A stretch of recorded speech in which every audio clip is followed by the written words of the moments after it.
Kuzhur KP പത്രോസ് വൈദ്യൻസ് കണ്ണംകുളത്തി വൈദ്യശാല പുതിയതായി പൂർത്തീകരിച്ച cooperative office ഉദ്ഘാടനവും 150ാം വാർഷികവും നടന്നു.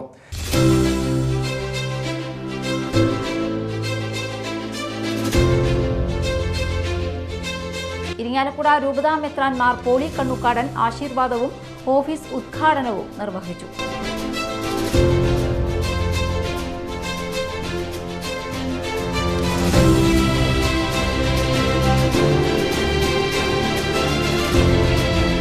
തുടർന്ന് നടന്ന പൊതുസമ്മേളനം Kodungallur MLA advocate VR Sunilkumar ഉദ്ഘാടനം ചെയ്തു. നമുക്കിവിടെ ഉൽപ്പാദിപ്പിക്കപ്പെടുന്ന ഓരോ ഉൽപ്പന്നങ്ങളും ഇന്ന് മത്സരാധിഷ്ഠിതമായിട്ട് ലോക മാർക്കറ്റിംഗുമായിട്ട്, അല്ലാതെ കേരളത്തിൽ മാത്രമായിട്ടുള്ള ഒരു മാർക്കറ്റിംഗ് സംവിധാനങ്ങളല്ല ഇന്ന് നമ്മുടെ മുന്നിലുള്ളത്. കൂടുതൽ സാങ്കേതികപരമായിട്ടുള്ള വളർച്ചയുടെ ഭാഗമായിട്ട് തന്നെ ഏറ്റവും കൂടുതലായിട്ട് ഇന്ന് വന്നുകൊണ്ടിരിക്കുന്നു എന്നുള്ളതും ഒരു മുതലാളിത്ത സംവിധാനത്തിന്റെ ഭാഗമായിട്ട് അത്തരം മത്സരങ്ങൾ ഇന്ന് ലോകത്ത് കൂടിക്കൊണ്ടിരിക്കുന്നു എന്നുള്ളതും ഇന്ന് ഇന്റർനെറ്റ് സംവിധാനങ്ങളിലൂടെ മാർക്കറ്റിംഗിന്റെ സാധ്യതകൾ വിപുലീകരിക്കപ്പെടുന്നു എന്നുള്ളതൊക്കെ തന്നെ പഴയതിൽ നിന്ന് വ്യത്യസ്തമായിട്ടൊരു മാർക്കറ്റിംഗ് സംവിധാനം വളർച്ചയുടെ ഭാഗമായിട്ട് വരുന്നു എന്നുള്ളത്.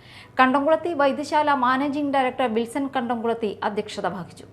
ജില്ലാ പഞ്ചായത്ത് മെമ്പർമാരായ PK Davis, Shobhana Gokulnath, Kuzhur panchayat president Sajan Kudiyan, father Levin Attokkaran, doctor Rosemary Wilson, KV Vasanthakumar, PS Santhosh Kumar, KG Mohanan, PJ Varghese തുടങ്ങിയവർ സംസാരിച്ചു.